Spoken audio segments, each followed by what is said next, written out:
안녕하세요. 결혼한 지 이제 막 2년 차에 접어든 30대 주부입니다. 직장을 다니는 평범한 회사원인 남편과는 회사 선배의 소개팅으로 만났어요. 남편이나 저나 성격이 웬만한 일은 서로 맞춰주는 편이라 그런지 만나는 동안 그 흔한 말다툼 한번 해본 적이 없네요. 사귄 지 2년쯤 됐을 때 남편에게 프로포즈를 받았고 저 역시 이 사람이란 확신이 있었기에 부부의 연을 맺게 되었습니다. 처음으로 시댁에 인사를 드리러 갔던 날이었어요. 어머님은 물론이고 아주버님과 형님까지 모두 만나게 되었지요. 참고로 아버님은 남편이 고등학교에 들어가고 얼마 지나지 않았을 때 사고로 돌아가셨다 들었습니다. 왜인지는 모르겠지만 어머님은 큰아들인 아주버님과 둘째인 제 남편을 다르게 대하셨어요. 특히나 밥상에서 보여주신 행동은 유치하기 짝이 없었지요. 남편과 제 앞에는 온갖 나물 반찬에 시어 꼬부라진 김치를 들이미시더니 아주버님 앞에는 노릇하게 구워진 생선구이와 갈비를 놓아주셨거든요. 솔직히 그 순간에는 제가 홀대를 받아서 속상한 것보다 남편이 무시를 받는 게 더 화가 나대요. 결혼 준비의 경우 어머님은 처음부터 당신이 살고 계신 집 한 채가 재산의 전부라 못 도와주신다 못을 박으신 상태였기에 기대가 없었습니다. 반면에 저희 부모님은 여유가 있으신 편이었기에 5천을 보태주셨지요. 그 덕분에 저희 둘이 모은 돈 1억 7천에 5천, 그리고 대출까지 받아서 수도권에 있는 작은 아파트를 하나 샀어요. 집 이야기가 나와서 말이지만 요새 소위 영끌이라고 하잖아요. 저희도 처음엔 어떻게든 최대한 대출을 받아보려고 했어요. 나중에 태어날 아이를 위해서라도 서울에 자리를 잡고 싶었거든요. 하지만 당장 저희 둘이 잘 벌고 있긴 했어도 대출이자도 무시할 게 못 되고 여러 가지 여건상 영끌은 할 형편이 못 되었습니다. 그래서 어머님께 조금이라도 도와주실 수 없는지 정말 간곡하게 여쭤보았어요. 하지만 어머님께서는 그 돈은 임자가 따로 있다며 안 된다 하시대요. 그리고 얼마 후 생각지도 못한 이야기를 듣게 되었습니다. 어머님이 집을 팔고 아주버님네로 들어가시기로 했대요. 집 판 돈은 다 아주버님에게 주시기로 했고요. 제가 이 이야기를 듣게 된 건 바로 형님을 통해서였습니다. 제가 아주버님이란 인간은 어머님 때문에도 그렇고 별로 좋아하지 않아요. 나이냐고 겨우 2살 차이 나면서 어지간히 윗사람 행세를 해대거든요. 누가 보면 아주버님이 아니라 아주 시아버지가 따로 없을 만큼이요. 하지만 형님은 사람이 순하고 따뜻합니다. 처음 시집오고 돌아온 제 생일에 남편을 제외하고 시댁 식구들 사이에서 유일하게 축하한다 연락을 해준 사람이기도 하고 그래서인지 형님하고는 가끔 커피 한 잔도 같이 마실 만큼 좋은 사이를 유지하고 있어요. 그런 형님이 울면서 전화를 걸어왔으니 제가 얼마나 놀랬는지 모릅니다. 형님은 세상에 이런 법이 어디 있냐면서 아주버님과 어머님 이야기를 시작했습니다. 듣자 하니 제가 다 어이가 없더라고요. 형님이 급한 일로 3일 동안 집을 비웠는데 그 사이에 아주버님과 어머님이 한마디로 작당 모의를 했다대요. 며칠 날 이사 오겠다며 아주 통보식으로 전해왔다고요. 저는 그래도 어머님이 아파트 팔면 그 돈 다 아주버님 주시는 거 아니겠냐며 좋으시겠다 했어요. 그러자 형님이 다시 하는 말이 제가 뭘 몰라서 하는 소리랍니다. 어머님 아파트 그거 지금 2억도 안 가는데 그나마도 근저당 잡힌 게 1억은 될 거라며 그러니 그 아파트 팔아서 대출 받고 어쩌고 하면 막말로 물려받을 것도 얼마 없는데 너무 속상하다고요. 제가 달리해줄 말은 없었지만 오죽하면 같은 며느리인 저를 붙잡고 하소연을 하나 싶어서 안쓰러웠네요. 그리고 그날 밤 퇴근한 남편의 표정 또한 영 밝지가 않았습니다. 처음엔 회사에서 무슨 일이라도 있었나 싶어서 왜 그러냐 물었더니 남편이 정말 자기 어머니지만 너무한다며 분통을 터뜨리더라고요. 말이 나왔으니 말이지만 저도 남편도 사람인데 서운함이 왜 없었겠어요? 저희 결혼할 때는 땡전 한 푼 못 해준다 하신 것도 서운한데 갑자기 무슨 바람이 불어 아주버님 댁에 들어가시겠다 한 건지 형님 말로는 물려받게 될 돈 그거 얼마 되지도 않는다고 하지만 그거야 사실인지 아닌지 저희가 알 수도 없는 일이고 여러 가지 생각에 머리가 복잡하대요. 그렇게 어머님이 아주버님 댁으로 들어간 지 한 3달쯤 지났을 무렵이었습니다. 어머님 생신이라 아주버님 집에서 다 같이 식사를 했어요. 사실 주말이었으면 형님과 제가 같이 음식도 하고 그럴 수 있는데 어머님이 죽어도 당일날 축하를 받으셔야겠다고 고집을 피우셨거든요. 결국 저는 원래대로 출근을 했고 전업주부인 형님 혼자서 아침부터 음식하느라 고생 꽤나 했지요. 뿐만 아니라 식사를 하는 내내 어머님께서는 형님을 아주 쥐잡듯 잡으셨습니다. 이거 가져와라 저거 가져와라. 아주 종도 저런 종이 없다 싶더라니까요. 어찌저찌 식사가 끝나고 어머님과 아주버님은 당연하다는 듯 거실로 가더라고요. 그 와중에 그래도 저희 남편은 자기가 설거지를 할 테니 저와 형님에게 쉬라고 하대요. 하지만 저는 형님이 어떻게 지내는지 듣고 싶기도 해서 제가 형님이랑 같이 설거지를 할 테니 당신이 거실에 가 있으라 했습니다. 형님도 하는 말이 저쪽 사람들하고 있느니 설거지가 훨씬 마음 편하다며. 이런저런 이야기를 나누다 언뜻 보니 형님이 우는 것 같았어요. 그래서 괜찮냐고 물었더니 오늘로 이 짓거리도 끝이래요. 그게 무슨 소리냐니까 그런 게 있다면서 저더러 자기처럼 살지 말라대요. 그리고 얼마 후 집안이 발칵 뒤집어졌습니다. 형님이 편지 한 장 남겨놓고 집을 나간 거예요. 저도 남편을 통해 전해 들어서 정확한 내용은 모르지만 한마디로 어머님 때문에 못 살겠다. 이혼해줄 거 아니면 찾지 마라 그랬다고요.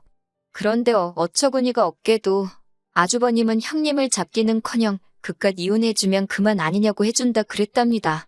그리고 어머님도 지각 거 없으면 집안이 어떻게 되는 줄 아냐면서 아주 삭수가 노랗다며 잘됐다고 내쫓아버리라고 그러셨다나요? 그렇게 아주버님과 형님은 정말 2달도 안 걸려서 남남이 되었습니다. 하지만 아주버님과 어머님의 동거 생활은 오래 가지 못했습니다. 제 추측이지만 며느리가 해주는 밥 드시고 편하게 살려고 합가를 하신 건데 갑자기 아들 밥 해먹이고 빨래해주고 하려니 얼마나 짜증이 나셨겠어요? 그 연세에 다 큰 아들 뒤치다꺼리나 하게 될 줄은 모르셨겠지요.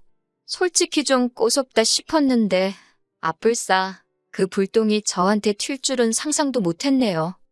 아주버님 내외가 이혼한 지 한 달이 좀 넘었을 무렵이었을 거예요. 회사에서 일을 하고 있는데 어머님께서 전화를 하셔가지고는 다짜고짜 현관 비밀번호를 알려달랍니다. 갑자기 터무니없는 말씀에 그게 무슨 소리냐 하니까 지금 저희 집으로 이사 오셨대요. 어이가 없어서 남편하고 먼저 통화를 해보겠다 하니까 어디 시애미를 세워놓냐고 당신 얼어 죽게 생겼다너요. 10월에 왜 얼어 죽냐고 어디 카페라도 가 계시라 했어요. 그랬더니 이번엔 하시는 말씀이 화분들 다 얼어 죽는답니다. 저는 밖에서 크는 꽃이면 나무들이며 10월에는 안 얼어 죽더라고 걱정 마시라고 했네요. 그리고는 남편한테 전화를 하니 남편도 금시초문이랍니다. 그러면서 전화도 받지 말고 비밀번호도 알려드리지 말래요. 자기가 일단 최대한 빨리 퇴근해보겠다면서요. 저도 다행히 야근은 없었기에 불이 나게 집으로 향했습니다. 도착하니 현관 앞에서 어머님과 남편이 실랑이를 벌이고 있더라고요. 이게 다 무슨 일이냐 하니까 아주버님이랑 답답해서 못 사시겠다고 집을 나오셨답니다. 그러면서 당신은 이제 집을 팔아서 갈 곳도 없고 저희 집에서 지내셔야겠다고요. 황당했지만 밤중에 어머님을 어디 여관으로 모실 수도 없고 집으로 들어오시라 했지요. 그렇게 결국 아이방으로 쓰기로 했던 작은 방을 일단 내드렸습니다. 30개도 넘는 화분을 가지고 오셨는데 저희는 베란다를 다 확장한 집이었기에 놀 데가 마땅치 않았어요. 어쩔 수 없이 작은 방에 두라 했지요. 어머님은 큰애네 집에 있을 땐 당신이 안방을 썼다며 저희한테도 안방을 내놓으란 식이셨는데 그건 안 된다 했습니다. 그리고는 남편이 당장에 내일이라도 형한테 돌아가시라 하더군요. 저희는 맞벌이라서 음식도 다 사 먹고 청소도 사람 불러서 하고 아무튼 어머니하고는 안 맞는다고요. 하지만 어머님이 저희 말을 들은 척이나 하셨겠어요? 바로 다음 날부터 저희가 출근한 틈을 탓 아주 당신 세상이다 싶으셨는지 온 집안을 휘젓고 다니기 시작하셨지요. 어떻게 알았냐면 친정어머니가 보내주신 반찬이 쓰레기통에 들어가 있질 않나, 제 옷장 속 옷들이 멋대로 뒤섞여 있지를 않나, 심지어 제가 없는 사이에 제 핸드백을 들고 외출을 하셨는지 어머님 방에 제 핸드백이 가 있더라고요. 이와 비슷한 일들이 하루 걸러 반복되었고 그럴 때마다 어머님과 저희 사이에서 큰 소리가 오고 갔어요. 그렇다고 어머님을 강제로 내쫓을 수는 없었으니 어쩔 수 없이 어머님이 외출하신 사이에 안방 문고리를 밖에서도 잠글 수 있는 것으로 바꿔달았습니다. 열쇠는 남편과 제가 각각 하나씩 가지고 있기로 했지요. 참고로 문고리는 기존의 것과 거의 동일한 모델이어서 누가 문을 열려고 해보지 않는 이상 잠겨였는지 아닌지 알 수가 없었고요. 그런데 바로 이튿날 오후 어머님이 전화를 걸어오셨습니다.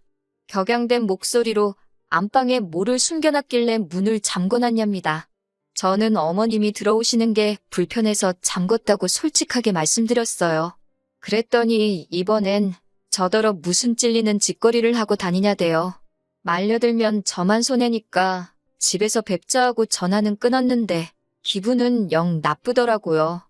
그리고 그날 밤 정말 처참한 광경을 목격하게 되었습니다. 집에 도착하니 저희 안방 문고리가 처참하게 나가떨어져 있더군요. 어머님 말씀이 당신 화분이 하나 없어졌는데 그게 예뻐서 제가 가져갔다 싶더래요. 그런데 방문이 잠겨 있어서 당신이 망치로 뜯었다는데 어이가 없다 못해 소름이 끼치더라고요.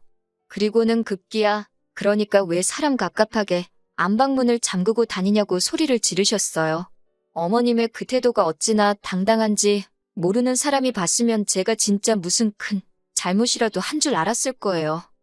그리고 곧이어 퇴근한 남편이 들어왔습니다. 제가 떨어져 나간 안방 문고리를 보여주면서 남편에게 하소연을 하니 어머님이 저더러 웃기는 X라면서 시애미가 안방에서 뭐라도 훔쳐갈까봐 잠궜냐는 식으로 저를 정말 천하의 나쁜 X로 몰아가시더라고요. 그러자 남편이 내가 잠그자고 한 거라며 우리끼리 잘 살고 있는데 갑자기 나타나서는 왜 이 분란을 만드냐고 어머님께 악을 쓰더라고요. 형네 이혼시킨 것도 부족해서 나까지 이혼시켜야 직성이 풀리겠냐고. 그러자 어머님이 남편더러 여자애 환장했냐고 악을 쓰시는데 남편이 어머님을 거의 끌고 나가더라고요. 놀란 제가 뒤쫓아 나가는데 남편이 끌고 나간 어머님을 그대로 차에 태우더니 아주버님네 모셔다 드린다 하대요. 그렇게 좋아하는 큰아들한테 가서 살라고 둘째인 자기는 죽었다 생각하라면서요. 놀란 저도 차에 올라탔습니다. 어머님은 아주버님네로 향하는 내내 저희한테 욕을 하시다가 또 눈물을 쥐어짜내시다가 아주 난리도 이런 난리가 없었습니다.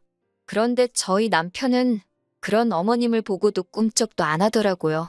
아주버님네 도착해서는 차에서 내리지 않고 버티는 어머님을 강제로 들어옮기다시피 했지요. 결국 그렇게 어머님은 다시 아주버님네로 돌아가셨습니다. 집에 도착한 남편이 현관 비밀번호도 바꿔버리더니 내일 사람 불러서 화분도 다 그 집에 보낼 거라며 저더러 더는 마음 쓰지 말랍니다. 이런 꼴을 보게 해서 미안하다며 앞으로 자기는 가족은 없는 셈치고 저 하나만 보고 살 거라며 저한테도 그래달라 하대요. 그리고 며칠 뒤 아주버님한테 연락이 왔습니다.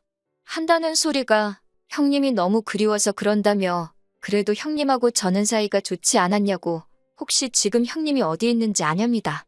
알지도 못했고 안다고 해도 제가 미쳤다고 그걸 알려주겠어요?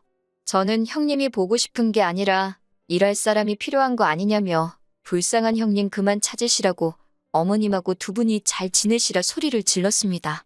아주버님이 저더러 어머님 안부는 궁금하지 않냐길래 그렇게 아끼는 큰아들하고 같이 계신데 얼마나 좋으시겠냐며 잘 계실 거라 믿는다 했지요. 솔직히 이 이후로 남편 속이 말이 아닐 거예요. 하지만 남편에겐 미안하지만 제가 섣불리 나서서 효도한답시고 어머님을 모실 수는 없을 것 같네요. 저는 그저 남편과 단둘이 행복하게 살고 싶은 마음뿐입니다.